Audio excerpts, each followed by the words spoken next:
Muy buenas noches. Yo voy a cerrar esta presentación hablándoles a ustedes del tratamiento del síndrome de Guillain-Barré. La base del tratamiento, el pilar del tratamiento es la inmunoterapia. Ya comentaban al principio de esta presentación que el tratamiento para esta entidad es únicamente para limitar la severidad del daño, la severidad de la enfermedad, no es curativo. Y es que los conocimientos de la patogénesis del Guillain-Barré no son, más bien son recientes, o pueden ser relativamente recientes, y la tecnología para el desarrollo de fármacos que puedan tratar este tipo de enfermedades, pues ha sido de lento avance. De hecho, aún el día de hoy todavía el desarrollo de protocolos y de investigaciones que vayan dirigidos a inmunoterapia son costosos, son complejos, son difíciles de hacer. De modo que el tratamiento o nuevas terapias para esta entidad son de lenta aparición y prácticamente con poco éxito. Con esta introducción y mostrándoles aquí una microfotografía de Campylobacter jejuni, comenzamos que pues gracias a los conocimientos de cómo afectan los anticuerpos y los autoanticuerpos a las membranas de las células de Schwann, es que se dio pie a la investigación para poder originar tratamientos. Es decir, si son autoanticuerpos los que están destruyendo a estas membranas, pues la lógica es o eliminar estos autoanticuerpos o originar medidas que los puedan bloquear para que no hagan el daño. De modo que así surge la plasmaféresis. En 1978 fue cuando primero se reportó el uso de plasmaféresis para esta enfermedad. Se estuvo utilizando a lo largo de los años, sin gran evidencia, sin gran literatura al respecto, hasta que en 1985 sale el primer estudio importante, bien diseñado, aleatorizado, controlado, en donde nos dicen que la terapia con plasmaféresis para Guillain-Barré es efectiva. Hacia 1986, la plasmaféresis se convierte en el gold estándar para el tratamiento del Guillain-Barré. Desde entonces, estas son más o menos las guías para realizarlos. Son similares en todos los centros con algunas variaciones. Consisten en 5 sesiones de intercambio plasmático. Cada una intercambia de 2 a 4 litros y se lleva a cabo durante 90 a 120 minutos. Pueden ser cada tercer día. Es variable en cada centro. Me preguntarán ustedes con qué se repone el plasma. También es variable, hay unidades que utilizan albúmina, unidades que utilizan plasma, otras que utilizan soluciones incluso cristaloides o coloides. No influye mucho en el resultado de la plasmaféresis, a menos que uno de los componentes tenga indicación o contraindicación para utilizarse. La plasmaféresis no solamente se utiliza en este síndrome, ¿no? Aquí está toda la gama de condiciones y patologías en los que se puede utilizar, desde padecimientos en oftalmología, en neurología es donde más lo conocemos, ¿sí? Aquí está el tema de nuestra plática el día de hoy, para nefrología, angiología, incluso para dermatología. Es decir, las indicaciones de plasmaféresis son amplias. Y es una técnica que se le llama, entre comillas, de purificación sanguínea, ¿no? Ya les explicaban también al comienzo de esta plática que el objetivo de la plasmaféresis es quitar a esos anticuerpos que están afectando a las membranas de las células nerviosas. Retira también complejos inmunes, retira citocinas y retira mediadores inflamatorios. Lo hace a través de varios mecanismos. Hay, de hecho, los aparatos para plasmaféresis también han ido evolucionando conforme va avanzando la tecnología. Se puede utilizar filtración o se puede utilizar centrifugación. La plasmaféresis, recuerden ustedes que requiere de heparinización y se hace un recambio de 1 a 1.5 volúmenes plasmáticos por día. Aquí está una gráfica donde más o menos se ilustra como viene aquí la sangre del paciente, entra al aparato de plasmaféresis, en donde aquí en este caso por centrifugación se hace una separación de los elementos celulares y del plasma, ¿sí? Y lo que sale es el plasma junto con los anticuerpos y los complejos inmunes que queremos eliminar. Les había dicho que a partir de 1984 comienzan los estudios bien diseñados para probar la eficacia de la plasmaféresis.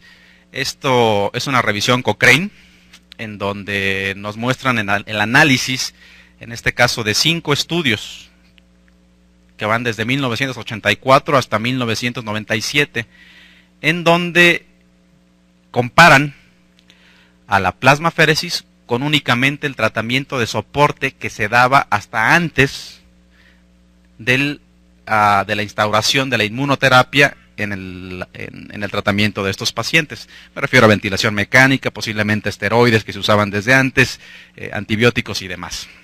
¿Servía o no servía la plasmaféresis? Pues aquí nos ponen los resultados. Esta gráfica aquí es muy importante. Aquí nos muestran ya los resultados de todos estos estudios. Simplemente para resumir, les pongo que los datos, los cuadritos que están aquí, que están hacia la derecha de esta línea del medio, son los resultados que favorecen el tratamiento con plasmaféresis, y hacia la izquierda los que solamente favorecen el tratamiento de soporte. Como ustedes pueden observar, todos los estudios, con sus variaciones, con sus intervalos de confianza diferentes, favorecen el tratamiento de la plasmaféresis. Tiene un alto nivel de evidencia el que nosotros tratemos a nuestros pacientes con plasmaféresis. Aquí saqué las cosas importantes de esta revisión Cochrane, que me parece que nos pueden quedar como perlas. De 5 estudios que incluyen a 693 pacientes.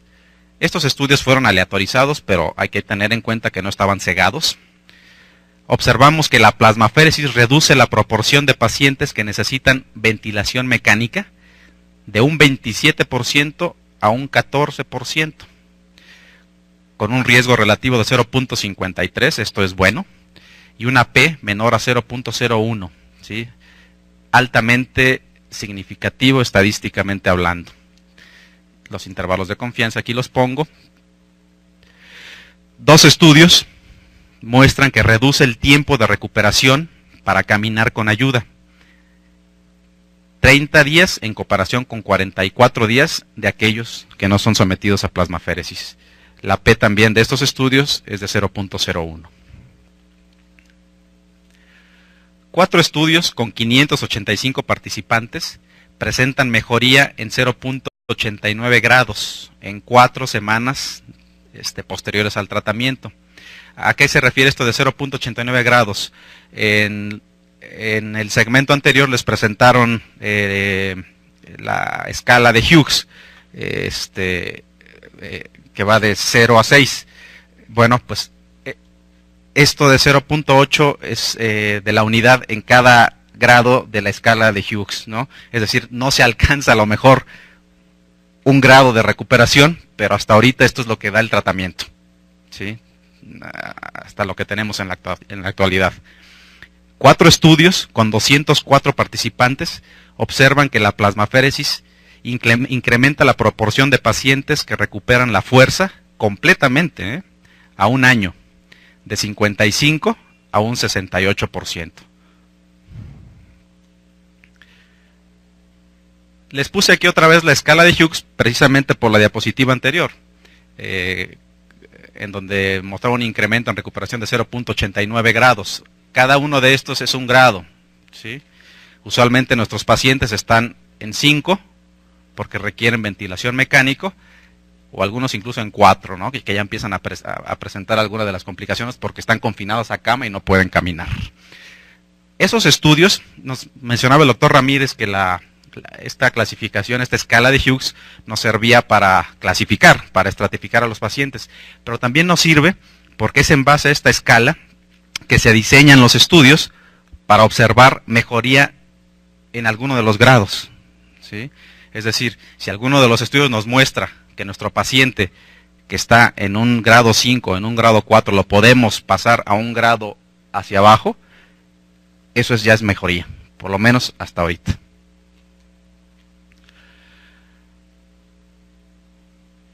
Después, para terminar con el reinado de la plasmaféresis, no terminar, sino más bien como una adición, otro armamento al tratamiento del Guillain-Barré, pues se instaura la inmunoglobulina. Y se usa por primera vez en 1988. ¿Sí? Aquí está el reporte. Y en 1992, este autor publica el primer estudio en donde compara plasmaféresis contra la inmunoglobulina. Desde entonces, utilizamos 0.4 miligramos por kilo al día de dosis de inmunoglobulina por 5 días.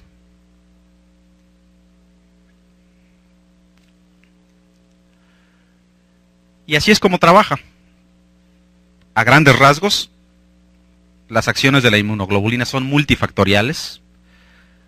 No se conocen completamente, por lo que les decía, es complejo estudiar estas interacciones, pero estas son una de las identificadas o sospechadas.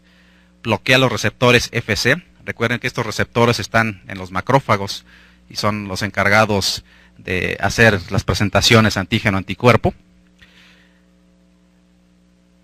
Interviene en la generación de anticuerpos antiidiotipo. Presentaba el doctor de la Vega una diapositiva, una gráfica en donde veían ustedes la importancia del complemento en el daño que se lleva en esta enfermedad. Pues la inmunoglobulina interfiere con la activación del complemento y aparte regula las células T. Lástima que no se ve bien, creo que se ve mejor en aquella pantalla, pero esto es una gráfica muy bonita en donde en azul están todos los posibles efectos de la inmunoglobulina en distintos pasos del daño hacia la neurona. Miren, aquí les voy a ver. Esto es la inmunoglobulina intravenosa que nosotros administramos al paciente. De modo que esto es el vaso, ¿sí? Aquí está la sangre, aquí está el endotelio. Esto aquí es el intersticio. Y hasta acá está la membrana neuronal. ¿De acuerdo? Puede ser el tejido neural o muscular, dependiendo de la enfermedad. Entonces, observamos que la inmunoglobulina, primero que nada, interfiere con moléculas que estimulan a las células blancas para la formación de anticuerpos, ¿sí? A las células T y a las células B, ¿sí? Aquí es importante la célula B porque recuerden que la célula B se transforma en la célula plasmática que va a producir a los autoanticuerpos que van a ir a formar el MAC, que es el complejo de activación de membrana, ¿se llama? ¿Sí? El complejo de ataque a la membrana, efectivamente, y que va a ir a hacer el daño hacia el nervio. Pues bueno, aquí actúa la inmunoglobulina.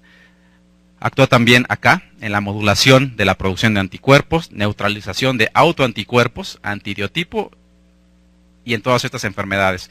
Estas son las enfermedades en las cuales... ¿Se escucha mejor? Estas son las enfermedades en las cuales se observa que la inmunoglobulina tiene efectos, no solamente en Guillain-Barré. Tenemos aquí miastenia gravis y muchas más enfermedades, casi todas neurológicas. Aquí está la otra acción, inhibe el complemento y la formación del complejo de ataque a la membrana. Modula los receptores Fc, de los cuales comentábamos hace ratito. Aquí está el macrófago con sus receptores Fc, que son los que presentan los antígenos para iniciar la producción o la defensa humoral. Tiene otras acciones, además de que modula las citoquinas inflamatorias, principalmente factor de necrosis tumoral y las interleucinas. Y por último, modula la adhesión, modula la formación de moléculas de adhesión. Esto es bien importante. Aquí en el endotelio, una vez dado una respuesta o un estímulo inflamatorio, el endotelio expresa moléculas de adhesión que generalmente son selectinas. Allí en las selectinas, las células blancas se van a adherir a las selectinas, salen del vaso y se van al intersticio. y en el intersticio comienza la liberación de citoquinas y otros mediadores que van a incrementar la respuesta inflamatoria y el daño neuronal. Por estos motivos y otros que les voy a presentar más adelantito, la inmunoglobulina prácticamente ha reemplazado a la plasmaféresis desde que se publicó este estudio. En una revisión Cochrane de 536 pacientes, observaron que no hay diferencia si usamos plasmaféresis o inmunoglobulina con respecto a la discapacidad después de 4 semanas. ¿Esto qué significa? Yo puedo usar una a la otra y a las dos les va a ir igual, pero es más barata la inmunoglobulina, ¿sí?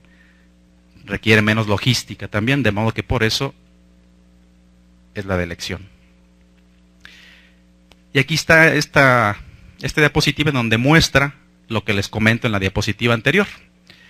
Desde 1992 hasta el 2001 hay 5 estudios en donde valoran inmunoglobulina versus plasmaféresis en cuanto a la mejoría en la discapacidad a 4 semanas, ¿sí? Miren, aquí está lo que les comento. ¿Cuál es el outcome? Un grado de cambio en la escala de Hughes, ¿sí? Es lo que valoran. Después de 4 semanas posterior a la aleatorización. Volvemos a lo mismo. Hacia la derecha favorece a la plasmaféresis y hacia la izquierda favorece a la inmunoglobulina. Observen cómo casi todo está en medio. No hay un desplazamiento franco o hacia la derecha o hacia la izquierda, ¿sí? Con estos estudios concluyen que les va igual. No solamente en la discapacidad. Si evaluamos ventilación mecánica, cuántos de estos pacientes se mueren o demás, tampoco hay diferencia si utilizamos inmunoglobulina o plasmaféresis. Aquí está esta otra gráfica. Muestro estas porque son muy ilustrativas, ¿no? Es como un resumen de todos los estudios y nos ponen en gráficas qué es lo que está pasando. Aquí es donde comparan inmunoglobulina con el recambio plasmático prácticamente en todas las esferas que les comenté anteriormente. Y de estos 5 estudios vuelven a observar lo mismo. No hay ni un desplazamiento franco a la derecha o a la izquierda. Ninguno que favorezca la inmunoglobulina o otro que favorezca el plasma. Están todos a la mitad. Algunos han abogado por una modalidad que es terapia combinada. Dicen, bueno, ¿qué pasará si primero le pongo plasmaféresis, lo someto a plasmaféresis y posteriormente le doy inmunoglobulina? Dice, a lo mejor le va mejor. Pues no. Les va igual. Sí, es nada más gasto. ¿De acuerdo? No ha mostrado beneficio adicional el dar una u otro tratamiento posterior. ¿De acuerdo? Y aquí lo ilustra. Otra vez en una revisión Cochrane, con este diagrama, se da plasmaféresis seguida de inmunoglobulina. Y se compara con plasmaféresis sola. ¿De acuerdo? Vuelven a ver que está a la mitad. ¿Sí? Ni una ni otra. Y entonces la Academia Americana de Neurología nos da algunas guías en base a estos resultados. Por ejemplo, si nos preguntamos a quién le vamos a dar, a quién de los pacientes con Guillain-Barré le vamos a dar plasmaféresis o inmunoglobulina, lo hacemos en base a la escala de Hughes que vimos, ¿sí? Y nos dice entonces que casi a los pacientes grado 4, ¿cuáles son los grado 4? Aquellos que han perdido la capacidad de caminar.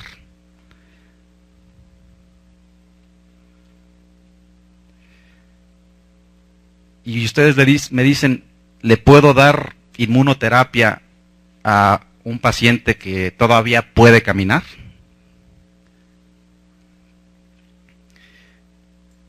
Podemos darla.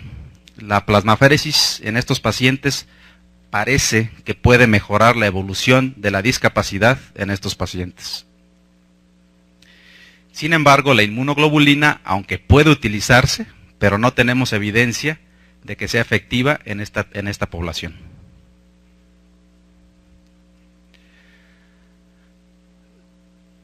¿Cuándo la instauramos? Es decir, se hace el diagnóstico, nos llega el paciente a lo mejor en 2 semanas después de iniciados los síntomas, al mes, después de un mes. ¿Cuándo la iniciamos? La plasmaféresis se ha demostrado que es efectiva en las primeras 4 semanas.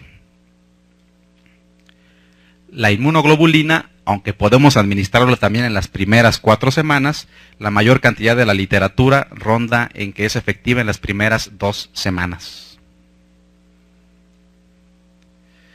Llego a los corticoides, porque bien que mal fue una terapia que se usó o que puede seguir usándose en algunos lugares. Hay mucha literatura al respecto, sea con regímenes orales o intravenosos. Observen, vuelvo a lo mismo, no hay diferencia si los doy o no. Incluso algunos me muestran que pueden hacer más daño que bien. ¿Sí? Aquello que se vaya a la derecha es aquel que hace un poquito más de daño. Y de modo que aquí les quise sacar esto para hacer énfasis en esto. Hay 6 estudios con 587 participantes en los que nos muestran que los corticoides son inefectivos. 4 estudios de corticoides orales con 120 pacientes nos dicen que empeoran la evolución a 4 semanas. Y por ahí hay 2 estudios con 467 pacientes en donde muestran un ligero incremento, pero que no es significativo estadísticamente, hacia la mejoría con corticoides intravenosos, específicamente metilprednisolona, dosis de 500 miligramos, dada junto con la inmunoglobulina durante 5 días. En conclusión de los corticoides, no hay mejoría en otros aspectos de la recuperación, es decir, no hay mejoría ni para la recuperación para caminar sin ayuda, no hay mejoría para retirarlos de la ventilación mecánica, tampoco modifica a aquellos que se van a morir, ni la discapacidad a 1 año. Esto es lo que les comentaba de la metilprednisolona. La tendencia tampoco es significativa estadísticamente. Ya le dimos ya sea plasmaféresis o inmunoglobulina, no mejoró. ¿Qué hacemos? Llegamos al límite del tratamiento en esta enfermedad porque hay gente que opta por un segundo tratamiento de inmunoglobulina. No hay literatura que demuestre que sea efectivo, Es decir, se hace, pero no hay asociación con que mejora la respuesta. Entonces, es evidente que en esta enfermedad, a pesar de tener estas 2 terapias que son complejas tecnológicamente hablando, no hemos ido más allá. Parece que llegamos a un punto muerto, no mejoramos. Entonces, la investigación, aparte de estar buscando nuevos fármacos en base a los mecanismos que ya vimos, parece que queremos pedir prestados de otras especialidades, fármacos para este tratamiento. Veíamos que las células B son importantes en la producción de los autoanticuerpos. Entonces el razonamiento dice, pues bueno, le pido prestado a los oncólogos o a los reumatólogos fármacos que inhiban o inmunosupresores que inhiban a las células B para ver si sirven. De estos, esta terapia se llama terapia biológica. Son productos diseñados por ingeniería genética. Uno que se ha utilizado mucho es el rituximab. Es un anticuerpo diseñado por ingeniería genética. El blanco son las células B. Está aprobado por la FDA para estas enfermedades. Por ahí hay alguna literatura, algunas series de casos, a lo más, en donde lo utilizan en pacientes con Guillain-Barré, con resultados